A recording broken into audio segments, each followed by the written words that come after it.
perfect war. I mean, how often do you get to see those, Klaus? Very, very rarely. Just coming from my experience. Not that my clan does not do those on occasion, but they don't do that on occasion. Unfortunately. Have they ever done it?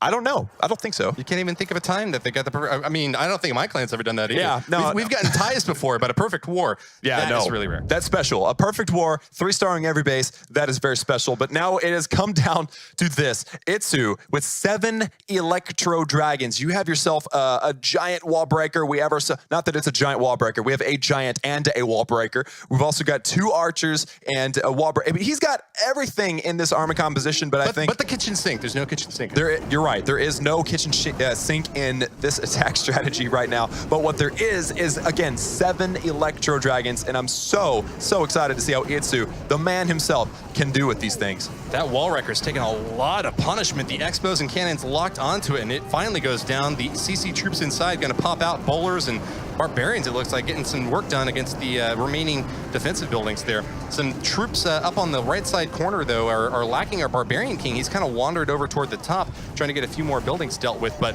I think it's the Archer Queen and the Grand Warden that were really trying to finish off that Eagle artillery. With it still up, what's going to happen with this attack, Klaus? That's right. Well, I guarantee you ITzu is happy at this moment because that baby dragon and that lava hound went toward the queen. If the baby dragon had went toward the king, then that baby dragon would have just nuked him and then destroyed everything else in their path. So it was a good thing that that queen got to handle all of that, because now he's clear. He's ready to go. He can just throw down his Electro Dragons and literally throwing them down. You can see that they're just all down now. And now it is all up to these Electro Dragons. Grab this town hall, grab all of the buildings, the defenses, and everything else, and grab that 3-star. Oh no, he's about to lose his Grand Warden though. Expo takes him down, and with that, the Electro Dragons may have a lot of hit points, but they may not be able to finish off the base if they get finished off, if they get taken down that easily. Yeah, that's right. And of course, now you're seeing there is a bad situation. This is not a good situation at all. There's only 1 Electro Dragon left. The free spell was just used on the Inferno Tower, and that Queen helps out in wiping out that final Electro Dragon. That was kind of the last hope for this attack.